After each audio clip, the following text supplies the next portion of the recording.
Oke, suara saya sudah jelas. Jelas. Jelas, Pak. Selamat pagi semuanya. Assalamualaikum warahmatullahi wabarakatuh. Waalaikumsalam. Assalamualaikum warahmatullahi wabarakatuh. Baik, sebelum kita mulai, seperti biasa, ada yang mau ditanyakan terlebih dahulu?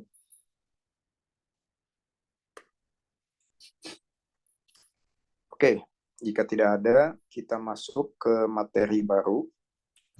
Ada apa yang ditanyain, boleh gak? Boleh. Mau nanya apa? Untuk nilai yang remedial kemarin, udah keluar belum Pak? Terima kasih. Udah keluar. Nanti saya share ke kalian. Baik Pak, terima kasih.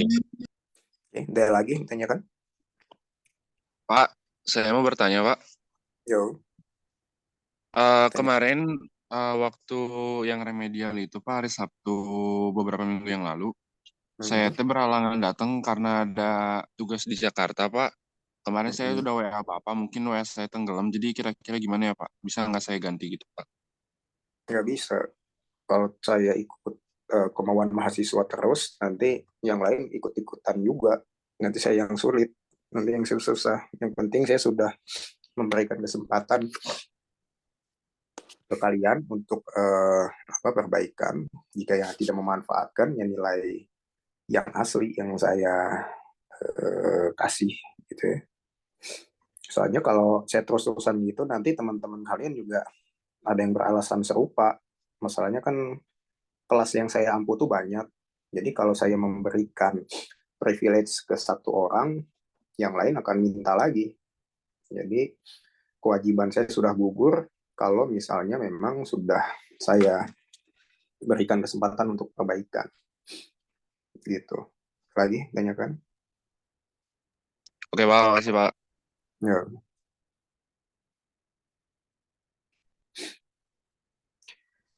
Oke, kalau tidak ada, kita lanjut ke materi kemarin kan kita membahas tentang pencatatan di dalam perusahaan dagang tentang inventory atau persediaan. Nah, di pertemuan kali ini kita akan membahas lebih spesifik lagi tentang apa itu persediaan atau inventory. Nah, materi pembelajaran hari ini kita akan membahas bagaimana menguraikan langkah-langkah penghitungan kuantitas persediaan. Kuantitas itu apa sih? Atau quantity?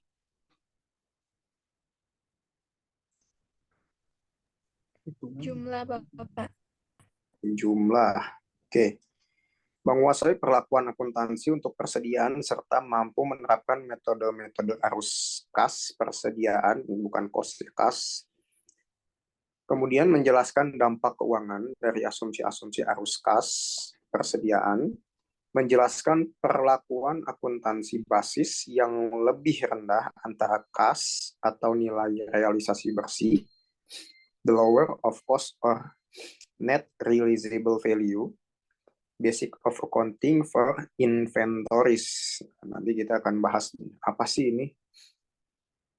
Lalu yang kelima menunjukkan dampak kesalahan persediaan terhadap laporan keuangan, lalu menghitung dan menginterpretasi rasio inventory turnover.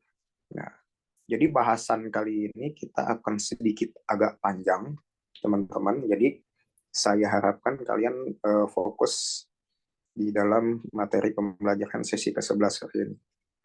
Baik, lanjut. Apa sih tahapan-tahapan di dalam inventories ya, atau persediaan? Yang pertama di sini adalah classifying inventory atau mengklasifikasikan persediaan. Klasifikasi itu apa sih? Penggolongan atau pengelompokan. Penggolongan atau pengelompokan. Kemarin kan kita belajar tentang neraca berklasifikasi, itu kan. Neraca, misalnya ada neraca yang hanya informasinya hanya aset, Informasinya hanya liabilitas saja, informasinya hanya ekuitas saja, atau informasinya hanya aset lancar saja, atau informasinya hanya aset tetap saja, gitu ya. Itu namanya neraca berklasifikasi. Nah, kemudian apa sih klasifikasi dari inventory atau persediaan? Yang pertama adalah finished good. Finished good ini kata lain dari produk jadi atau produk yang siap dijual. Kemudian work in process atau barang dalam proses atau barang setengah jadi.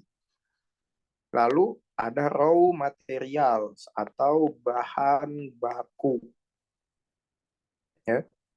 Contohnya apa sih? Misal kalian menjual martabak atau menjual kue. Bahan baku buat kue itu apa sih? Tepung. Tepung, terigu, mentega. Ini kan bahannya kan. Setelah diolah, nih terigu, mentega, dan lain-lain, jadinya apa?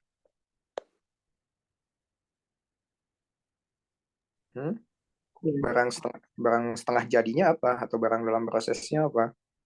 Jadi, adonannya kan? Adonan.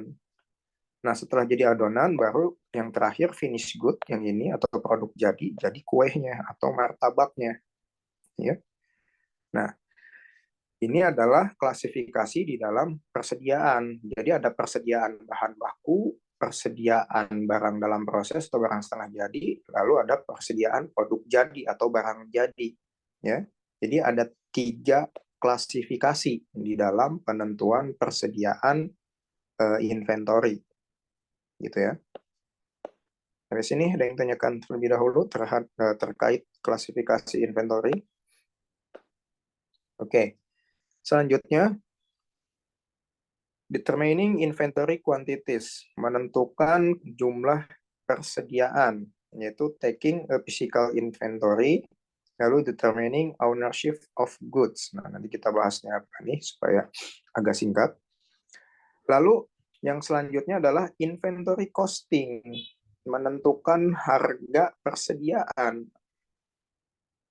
Nah, di sini ada specific identification, cost flow assumption, financial statement and tax effect, consistent use, lalu ada lower of cost or net realizable value. Nah, ini adalah bagaimana kita menentukan harga persediaan. Nah, nanti kita bahas satu-satu caranya bagaimana.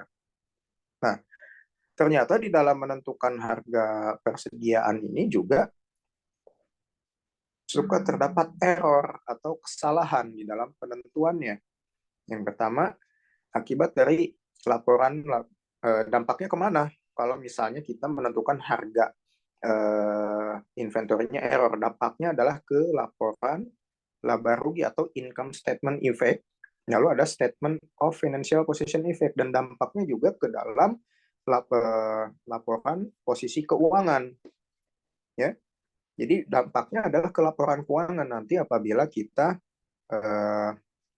salah menentukan inventory costing atau harga persediaan. Nah, baru yang terakhir kita akan membahas statement presentation and analysis. Nah,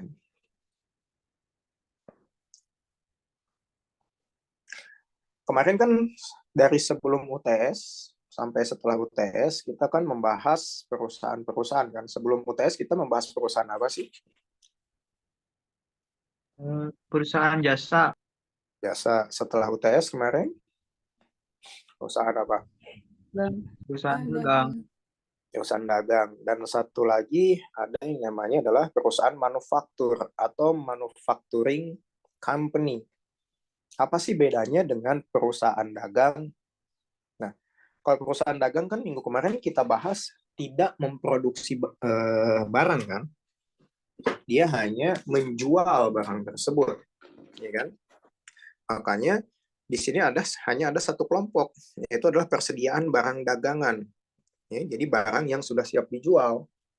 Perusahaan dagang tidak memproduksi barang dagangan. Yang memproduksi barang dagangan atau produk adalah perusahaan manufacturing. Maka dari itu persediaannya, tadi kan sudah kita bahas, ada 3 kelompok, yaitu persediaan barang mentah, barang dalam proses, dan barang jadi. Tadi contohnya sudah kita bahas, yaitu adalah kalau kita ingin membuat kue, bahan-bahannya kan terigu, ya kan, lalu mentega, air, dan lain-lain. Lalu work in prosesnya, pekerjaan dalam prosesnya, tadi kan adonannya, ya kan, sebelum dijadikan kue atau produk jadi. Ya. Perusahaan melaporkan seluruh persediaannya dalam klasifikasi aset lancar dalam laporan posisi keuangan. Oke. Nah, jadi yang ini tuh termasuknya adalah aset lancar. Persediaan itu termasuknya adalah aset lancar dan biasanya dilaporkan di dalam neraca klasifikasi khusus aset lancar yang sudah kita bahas minggu kemarin. Nah, contohnya di sini accounting across the organization. How Walmart tracks inventory. Bagaimana Walmart menelusuri persediaannya atau men-tracking persediaannya. Walmart ini adalah salah satu perusahaan perdagangan yang paling besar di Amerika Serikat. Ya. Walmart USA, United States of America, improved its inventory control with the introduction of electronic product code using radio frequency identification atau RFID technology. Nah, jadi Walmart ini sudah untuk men-tracking inventory-nya sudah sistem barcode. Ya, kalau di Indonesia sendiri apa namanya ini tuh misalnya Superindo, ya kan, terus juga apalagi selain Superindo ada juga Lotte Mart misalnya. Jadi perusahaan-perusahaan perdagangan yang skalanya besar, gitu ya, yang menggunakan teknologi untuk men-tracking bagaimana persediaannya. Nah, ini adalah salah satu contoh perusahaan perdagangan yang besar. Nah, bagaimana sih menentukan jumlah atau quantity dari inventory itu sendiri? Kemarin kan kita sudah membahas ada 2 sistem utama yang membahas di dalam perhitungan persediaan. Yang pertama adalah perpetual, yang kedua adalah periodik. Apa sih bedanya perpetual dan periodik? Di sini yang pertama kita bahas perpetual dulu. Perpetual mengecek keakuratan catatan persediaan, lalu menghitung jumlah rugi terkait persediaan. Ya, kerugian ini kan bisa jadi pemborosan bahan baku, pencurian oleh customer atau oleh karyawan. Lalu yang kedua, sistem periodik menghitung jumlah persediaan yang tersisa, menghitung kas, ini bukan kas ya, harga, menghitung harga barang terjual selama periode tersebut.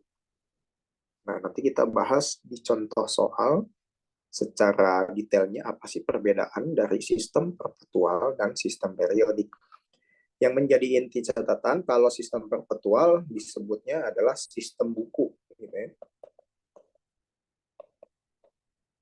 Jadi, setiap transaksi dicek lagi persediaan inventory itu ada berapa sih. Gitu ya. Jadi setiap setiap ada yang beli dicatat transaksinya, dicek lagi persediaannya ada berapa gitu ya. Ada yang beli lagi, dicatat lagi transaksinya, dicek lagi persediaannya ada berapa. Bedanya dengan periodik, periodik menghitung persediaan yang tersisa di akhir periode. Di akhir periode. Jadi tidak setiap transaksi dicatat. Bukan tidak dicatat ya. Tidak setiap transaksi dicek lagi persediaan tuh ada berapa, tapi nanti diceknya lagi setelah mau tutup misalnya. Kalau Alfamart misalnya atau warung sembako atau kalian dagang apapun misalnya, daripada mencatat mengecek tiap kali ada yang beli itu kan lebih rigid, lebih kompleks. Lebih baik dicek nanti fisiknya di akhir dan berapa sisanya gitu ya. Itu adalah secara generalnya perbedaan antara sistem perpetual dan sistem periodik.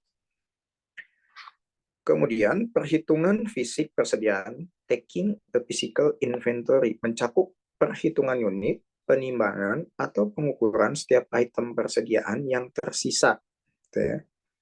Pada saat usaha akan ditutup atau ketika usaha lesu, misalnya usahanya mau tutup, nih warungnya mau tutup, atau misalnya berapa sih hari ini yang terjual persediaannya atau produknya, gitu kan? Misalnya kalian hari ini tuh punya barang dagangan persediaannya ada 100 piece misalnya, ya kan? Ada 100 piece, terus kalian menggunakan sistem periodik misalnya, bukan perpetual. Kalian misalnya terus ada yang beli silih berganti, ada yang beli gitu kan. Kalian kan nggak mengecek gitu kan berapa persediaannya setiap transaksi. Misalnya pas mau tutup dicek, oh ternyata sisanya adalah dari 100 ini tinggal misalnya 23, ya kan? Berarti yang terjual berapa? Yang terjual adalah 100 dikurang 23, yang terjual adalah 77 piece. Ini adalah sistem periodik. Berbeda dengan misalnya perpetual. Kalau perpetual ada yang beli satu, oh persediaannya tinggal 99. Ada yang beli lagi, yang kedua, oh yang persediaannya tinggal 98 gitu ya terus. Itu lebih rigid ya, dibanding dengan sistem periodik. Tapi tergantung kebutuhan perusahaan, apakah membutuhkan sistem pencatatan soal perpetual atau periodik. Tadi kan sudah ada kelemahan dan kelebihannya gitu kan. Kalau perpetual di sini kan bisa menghitung jumlah ruginya terkait misalnya ada yang nyuri, atau yang nyurinya tuh customer-nya atau karyawannya bisa langsung ketahuan gitu kalau misalnya diceknya itu setiap pembelian. Kemudian siapa pemilik barang di sini? Barang dalam perjalanan atau onboard. Ada dua tipe kepemilikan barang. Yang pertama sudah dibeli tapi belum diterima. Jadi sudah dikirim nih ya barangnya. Sudah dikirim barangnya. Berarti kan uangnya sudah, ya kan? Atau piutangnya sudah, atau invoice-nya sudah, ya kan? Kemudian barangnya juga sudah dikirim tapi belum diterima oleh customer, tapi sudah kita kirim. Berarti kan barang itu bukan lagi milik si penjual, ya kan? Kemudian yang kedua, barang sudah dijual tapi belum dikirim, gitu ya. Barangnya masih ada di gudang kita, gitu ya. Sudah ada invoice terkait pembelian barang tersebut, entah itu pembelian secara tunai ataupun secara kredit, gitu ya. Tapi belum dikirim, masih di packing atau masih dikemas misalnya. Tapi intinya produk tersebut atau barang tersebut bukan lagi milik si penjual, tapi milik si pembeli. Ya. Nah, kemudian barang dalam perjalanan harus dicatat sebagai persediaan perusahaan yang memiliki hak secara hukum atas barang. Hak secara hukum tergantung pada term. Ini itu bukan terma ya. Term itu adalah ketentuan penjualan, gitu ya.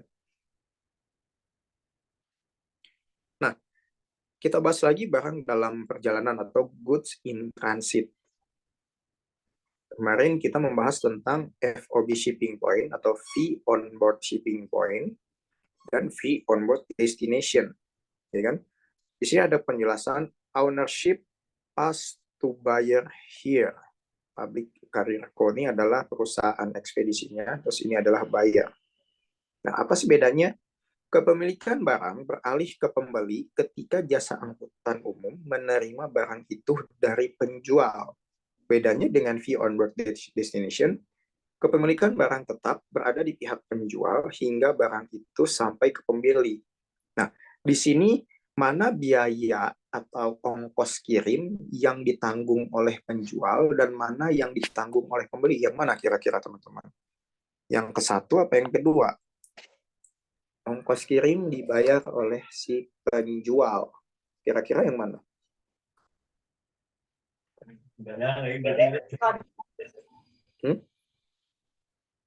Suara saya masih jelas ya? Yang mana nih? Yang FOB shipping point.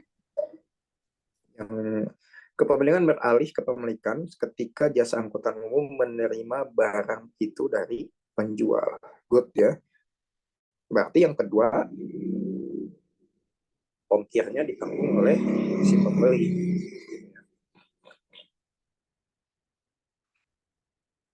Oke, kita sedikit belajar latihan pilihan ganda nih.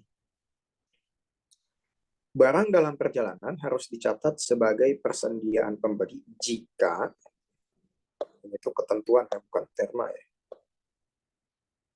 penjualan FOB shipping point yang kita sudah bahas tadi. Oke, penentuan kepemilikan barang, ownership of good. Ada yang namanya barang titipan atau konsinyasi. Apa sih konsinyasi itu? Istilah sederhananya, ada yang tahu nggak teman-teman? Contohnya, kalau kalian punya warung, di sini ada yang punya warung sembako nggak? Atau Alfamart, Indomart. Sistemnya kan konsinyasi, titip jual, ya kan? Titip jual, yaitu perusahaan kadang-kadang menjualkan barang pihak lain untuk mendapatkan komisi atau fee tanpa memiliki barangnya, dikenal dengan istilah consigned good. Jadi kalau ada di warung kan biasanya ada yang titip roti, ya kan? Terus juga ada yang titip mainan anak-anak, misalnya. Ataupun di Indomaret sebagian barangnya itu adalah titip jual.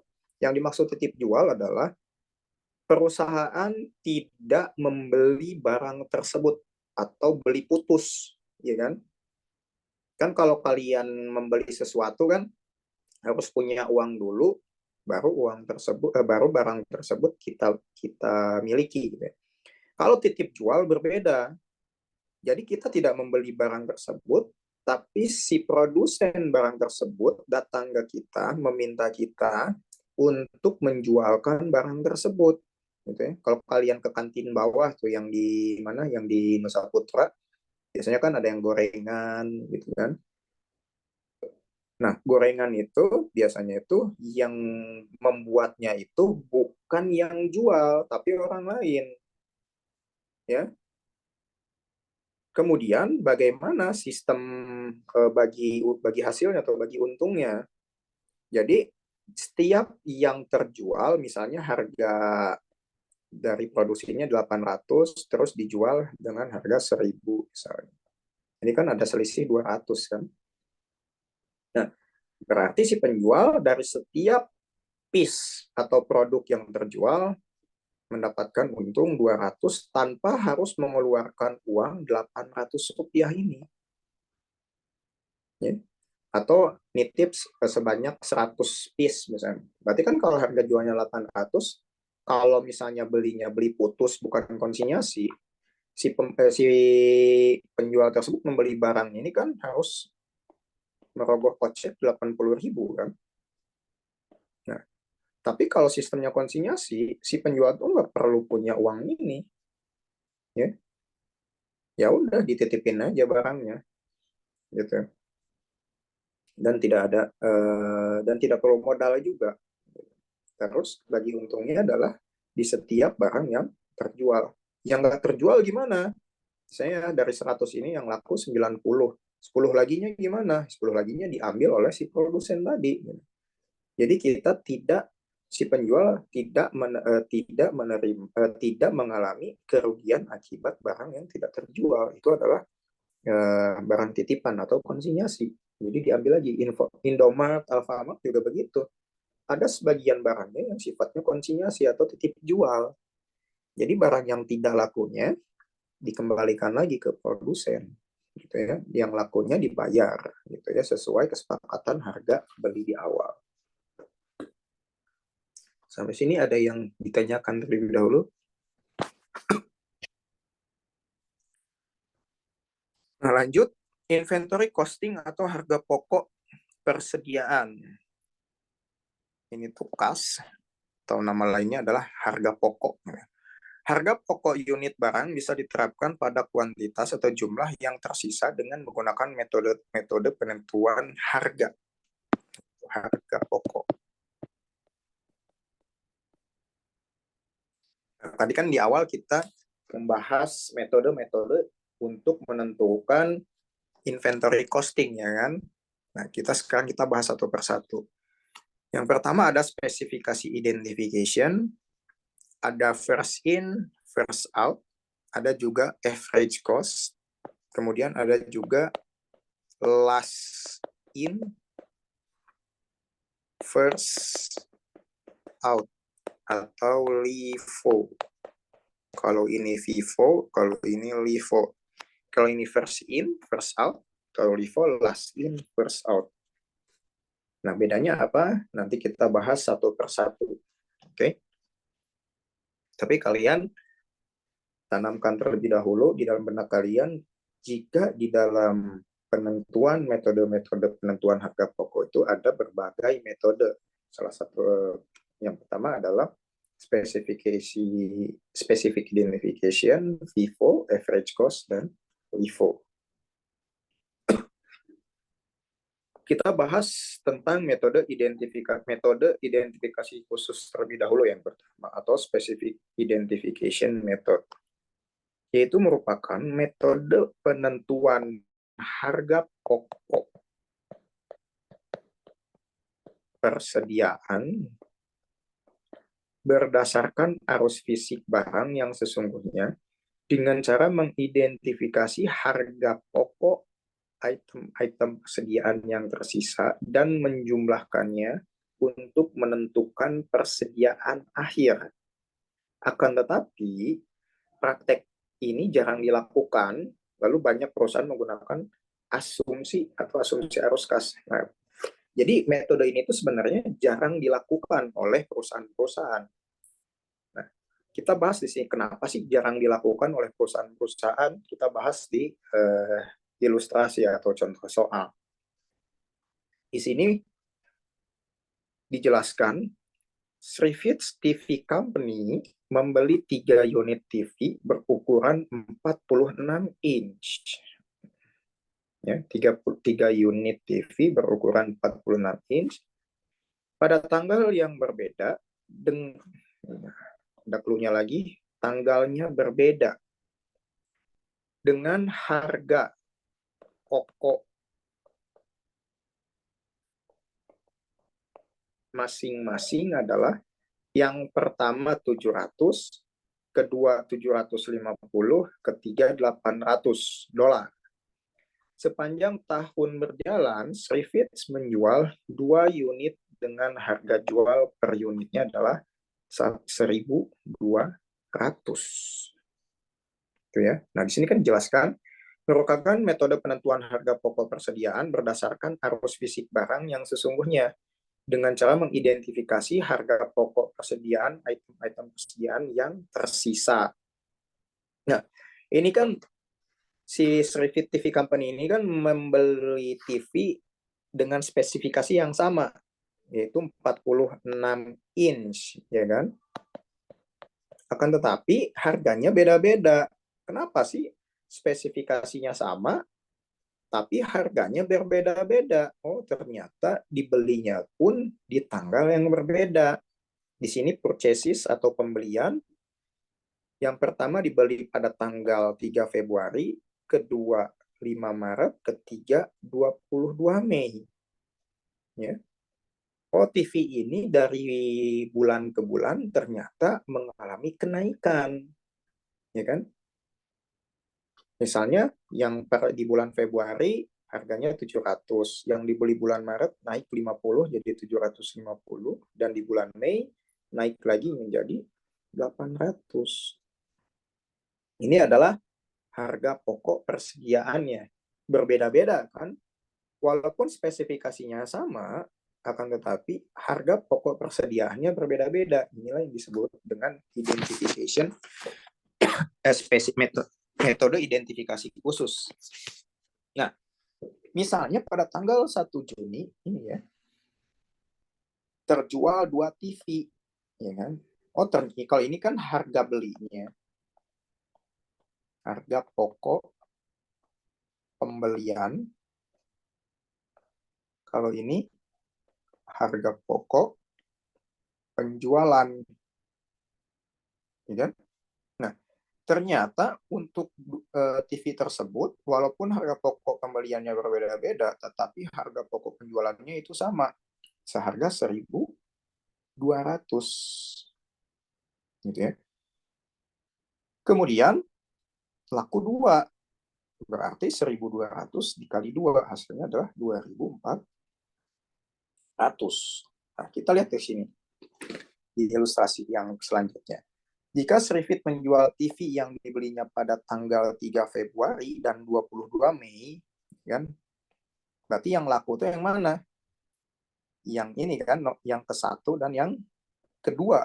Yang ketiga. Yang keduanya kan nggak laku. Bukan nggak laku ya, belum terjual. Nah, yang terjualnya adalah yang tanggal 3 Februari dan tanggal 22 Mei.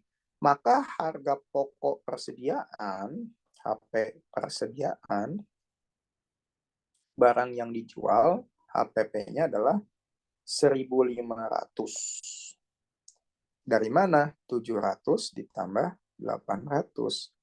Dan persediaan akhirnya adalah 750. Ini kan barang pertama, kedua, dan ketiga. Nah, yang belum terjual kan yang ini kan?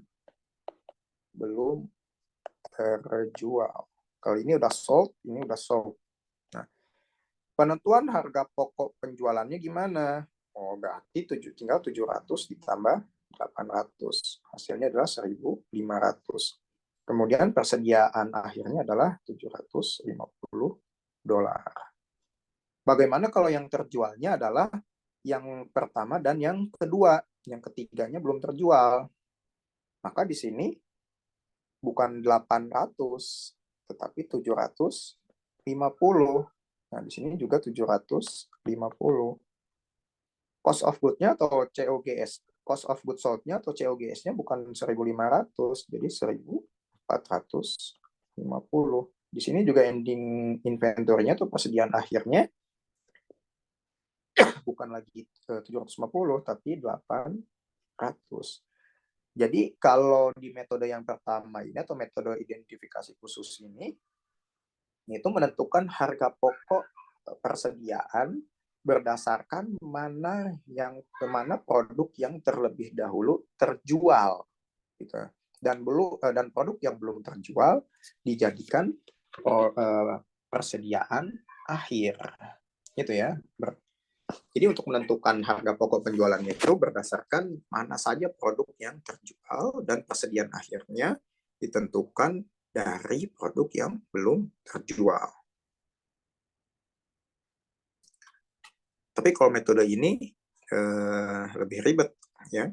Jadi kita nggak tahu nih harga rata-rata produknya berapa, gitu ya. Atau ngacak penjualannya. Kan harusnya secara urutan yang kita jual itu harusnya kan yang nomor 2 terlebih dahulu kan, yang dibeli pada tanggal 5 Maret gitu ya. Takutnya kalau misalnya kita bisnisnya itu bukan TV atau bisnisnya itu baju atau clothing, kalau tidak sesuai urutan itu kan jadi produknya itu produk lama, ya kan? Produk lama yang belum terjual, terus yang dijual malah produk yang baru dibeli, gitu ya. Harusnya kan secara kronologis atau secara urut harusnya kita menjual produk-produk yang terlebih dahulu kita beli, baru yang akhir yang kita jual, ya kan? Takutnya apa? Takutnya usang, atau kalau misalnya makanan, ya kan? Kayak adonan kue tadi, ya kan? Sebelum kita membuat adonan kue lagi kan, kita harus memproduksi adonan kue memproses produksi adonan kue yang sudah kita buat kan. Kalau misalnya kita tidak buat, takutnya kan jadi basi atau jadi rusak atau malah tidak bisa digunakan lagi, gitu kan? Nah, makanya kenapa metode identifikasi khusus ini jarang dilakukan karena ngacak gitu ya, menjual produknya tidak sesuai urutan. Kan yang bagus itu adalah sesuai urutan atau ditentukan terlebih dahulu berapa harga rata-ratanya. Jadi ini ngacak nih, yang persediaan yang lawas belum dijual, tapi yang baru sudah dijual. Itu juga menjadi permasalahan nanti di dalam persediaan barang. Ya. Atau di dalam di Indomaret atau ya kan, misalnya kalian atau warung sembako, kalian membeli Coca-Cola misalnya, kan ada kadaluarsanya kan. Terus kalian beli lagi bulan berikutnya Coca-Cola lagi, tapi terus bulan berikutnya kalian beli lagi. Jadi secara berturut-turut 3 bulan itu kalian membeli Coca-Cola. Tapi yang kalian jual bukan yang dibeli di bulan pertama dulu, tapi di bulan ketiga. Kan rentan kan yang dibeli pada bulan pertama itu rentan kadaluarsa atau rusak. Jadi kan yang harusnya yang dijual tuh yang bulan pertama dulu, bulan kedua baru bulan ketiga. Gitu ya. Makanya di sini jarang dilakukan di perusahaan-perusahaan. Nah, sampai sini ada yang ditanyakan nggak? Sebelum kita masuk ke cash flow assumption atau asumsi arus kas. Ditanyakan nggak teman-teman? Belum kita lanjut. Oke, lanjut ya. Di sini dijelaskan ada sebuah ilustrasi mengenai perusahaan yang bernama Ishikawa Electronic. Ini adalah perusahaan elektronik. Di sini ada beberapa tabel, tabel pertama, kedua, ketiga, keempat, dan kelima. Tabel pertama menunjukkan date atau tanggal, yang kedua adalah explanation atau keterangan, yang ketiga adalah unit, keempat adalah harga per unit, yang kelima adalah total harganya. Di sini ada explanation, beginning inventory atau persediaan awal. Purchase ini pembelian. Nah, jadi Ishikawa Electronic membeli persediaan sampai bulan November, dari tanggal 1 Januari sampai tanggal 27 November. Jadi hampir 1 tahun. Oke. Pembeliannya bermacam-macam. Di bulan Januari 100 unit, 200 unit bulan April, Agustus 300, November 400. Nah, seperti yang sudah kita bahas tadi, ternyata harga per unitnya itu berbeda-beda setiap bulannya, ya kan? Oke. Ternyata setiap bulannya naik. Di bulan awal harganya 10 sampai bulan akhir 13, ya kan? Dan ini pun menentukan hasil dari total biaya yang harus dikeluarkan. Padahal produknya itu sama atau spesifikasinya itu sama, ya kan? Nah, di sini karena harga per unitnya berbeda-beda dikarenakan pembeliannya dilakukan di bulan yang berbeda juga, maka total cost-nya pun berbeda-beda. Sampai diketahui total dari pembelian itu adalah $12.000. Dari mana? Dari total pembelian tiap bulan, masing-masing bulan. Nah, di sini dijelaskan, Ishikawa menggunakan sistem persediaan periodik. Penghitungan fisik persediaan, kan kalau periodik dihitungnya itu di akhir periode, kan? Jadi di akhir. Kalau perpetual kan setiap transaksi dicatat, terus dicek persediaannya ada berapa. Berbeda dengan perpetual gitu ya. Nah, di sini dicatat dengan periodik. Berarti nanti gitu ya, diketahui persediaan akhirnya itu di akhir periode. Jadi bukan di setiap transaksi diketahui persediaan akhirnya. Nah, Penghitungan fisik persediaan menunjukkan Ishikawa telah menjual 550 unit dan 450 unit tersisa pada tanggal 31 Desember. Nah, jadi di sini ada Desember 31, ya kan? Di sini, kalau di sini ada beginning inventory, di sini ada yang namanya ending inventory. Oke. Nah, ending inventory-nya berapa? Oh, ending inventory-nya misalnya di sini adalah 450. Ini kan total pembeliannya ditambah dengan persediaan awal kan 1000 gitu ya. Yang terjual 550. Berarti sisanya adalah 450 yang belum terjualnya. Nah, yang belum terjual ini 450 nantinya akan menjadi persediaan awal atau beginning inventory di tahun atau di periode selanjutnya.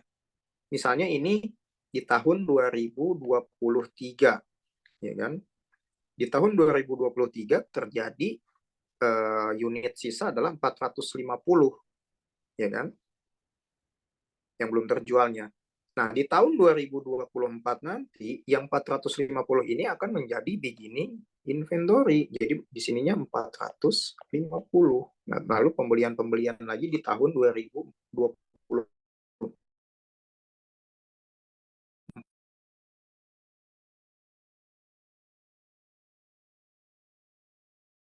Di periode sebelumnya, persediaan akhir sebelumnya akan menjadi persediaan awal di periode selanjutnya. Gitu ya. Nah, nanti kita akan bahas di akuntansi biaya selanjutnya. Nah, kita bahas di sini dulu nih. Nah, ini tentang apa namanya? Yang tadi kan sudah beres tentang metode identifikasi khusus. Kita lanjut ke metode first in, first out. Masuk pertama, keluar pertama. Di sini disebutkan, barang-barang yang dibeli lebih awal menjadi yang pertama dibebankan ke kas barang terjual, HPP. Jadi yang maksudnya, mana yang terlebih dahulu dibeli, itu yang terlebih dahulu dijual. Makanya first in, first out. Jadi, mana yang terlebih dahulu dibeli, itu yang terlebih dahulu dijual. Ini yang sering dilakukan oleh perusahaan-perusahaan, kebanyakan metode ini ya. Jadi, mana barang yang dibeli di awal, itu yang pertama atau yang lebih dahulu dijual atau dibebankan ke harga pokok persediaan. Nah, seringkali sejalan dengan arus fisik barang yang sesungguhnya. Jadi sesuai kronologis gitu ya. Jadi mana yang dahulu dibeli, itu yang dahulu dijual. Umumnya merupakan praktik bisnis yang baik untuk menjual unit-unit yang lama terlebih dahulu. Gitu ya. Takutnya apa? Kalau unit lama tidak terjual terlebih dahulu, takutnya bisa rusak atau kadaluarsa, iya kan? Atau ketinggalan zaman, ya kan? Jadi secara praktek bisnis ini lebih baik gitu. Jadi mana barang yang stok lama dijual terlebih dahulu sebelum stok baru yang dijual. Kalau stok baru yang dijual sih mungkin akan gampang ya. Tapi kalau stok lama yang dijual itu mungkin akan sedikit agak lebih susah, apalagi misalnya kalau kalian menjual F&B atau food and beverage gitu ya, yang kadaluarsanya itu sebentar. Makanya kan di Indomaret atau Alfamart biasanya di setiap akhir periode itu suka ada diskon, potongan harga. Misalnya minyak bukannya Coca-Cola harganya jadi turun misalnya, atau produk-produk lain jadi turun. Kalian cek dulu tuh, biasanya kadaluarsanya itu bentar lagi. Makanya diberi diskon biasanya tuh. Makanya kan kalau kalian lihat ada yang di diskon tuh, kalau Alfamart, Indomaret atau apa-apa atau perusahaan retail lainnya, cek ininya. Kadaluarsa biasanya bentar lagi ya. Biasanya 2 bulan lagi atau 3 bulan lagi ke kadaluarsa. Nah, Di sini dijelaskan first in, first out. Cost of good available for sale. Harga pokok penjualan, harga pokok yang dimungkinkan untuk dijual. Jadi ini belum fix ya, belum harga fix yang dijual. Di sini tadi dijelaskan kan, kalau Ishikawa Inventory membeli produknya pada tanggal segini, ini kan sudah kita bahas di awal, dengan total pembelian ini, dengan harga ini, dengan total harga pokok yang dimungkinkan untuk dijualnya atau cost of good available for sale-nya adalah $12.000. Nah, ini kan tadi yang kita bahas ya, yang di awal. Nah, kalau misalnya menggunakan FIFO, berarti di sini yang dijual yang mana dulu? Berarti kan yang dijual yang dari tanggal 1 Januari dulu kan. Setelah yang 1 Januarinya habis, lanjut ke yang 15 April.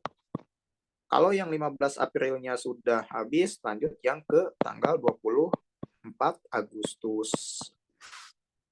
Di sini unit cost-nya misalnya yang sudah terjual, yang Januari sudah 100, yang April sudah 200.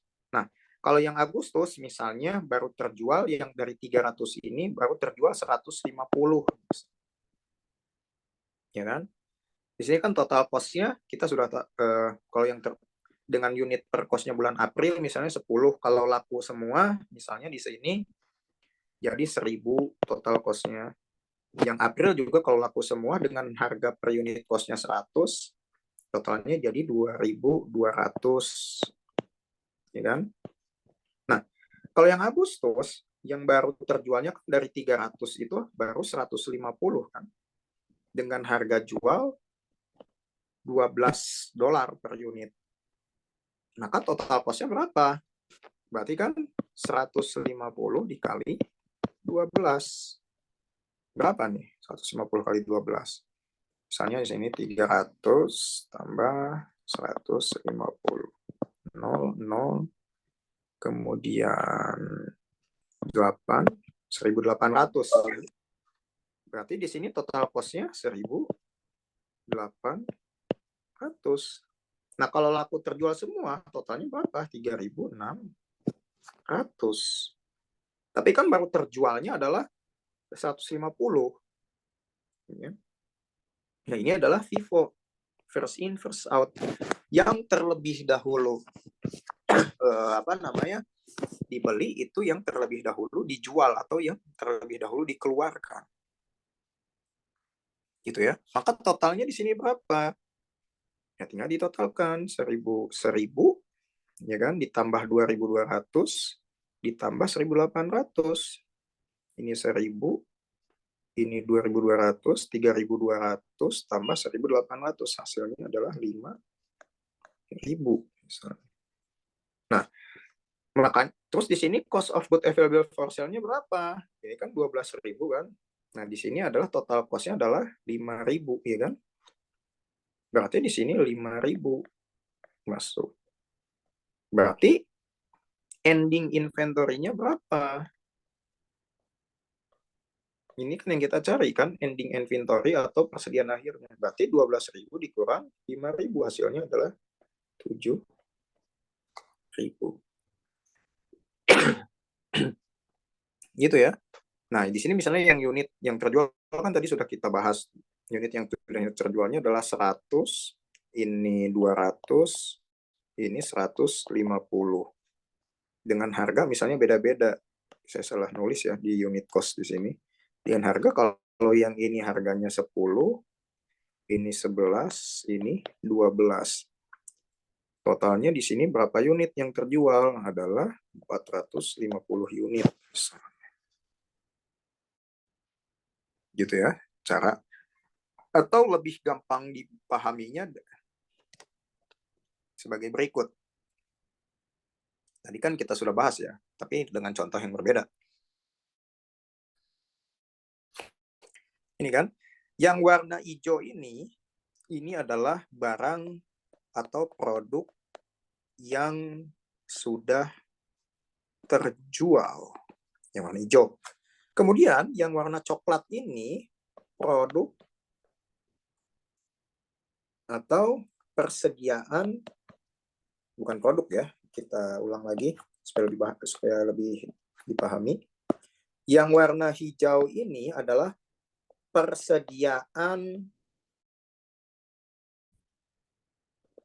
yang sudah terjual. Kalau yang coklat ini persediaan akhir yang belum terjual.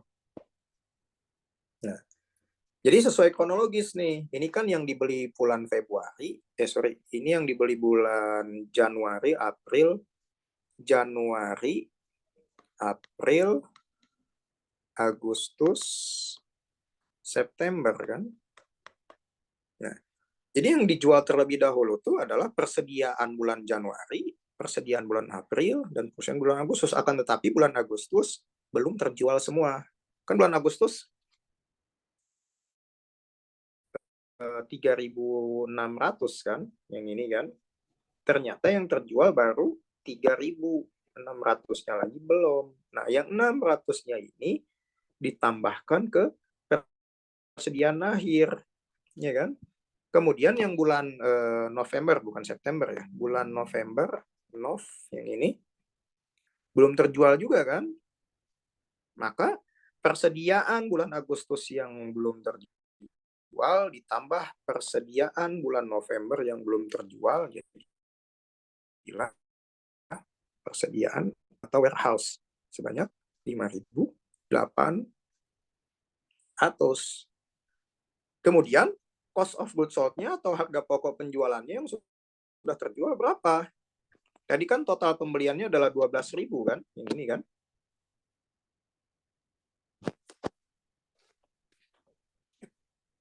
Yang ini kan 2.000 yang sudah terjualnya 12.000.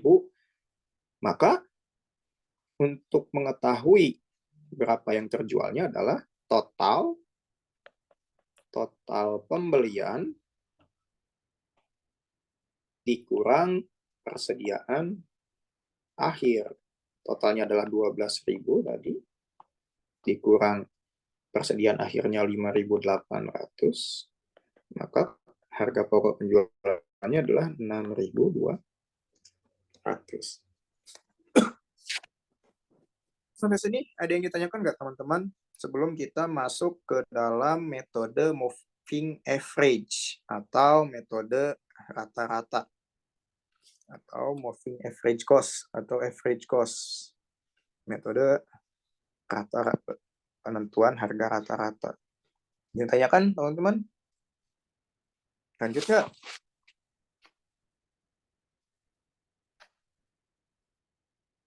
Suara saya masih jelas?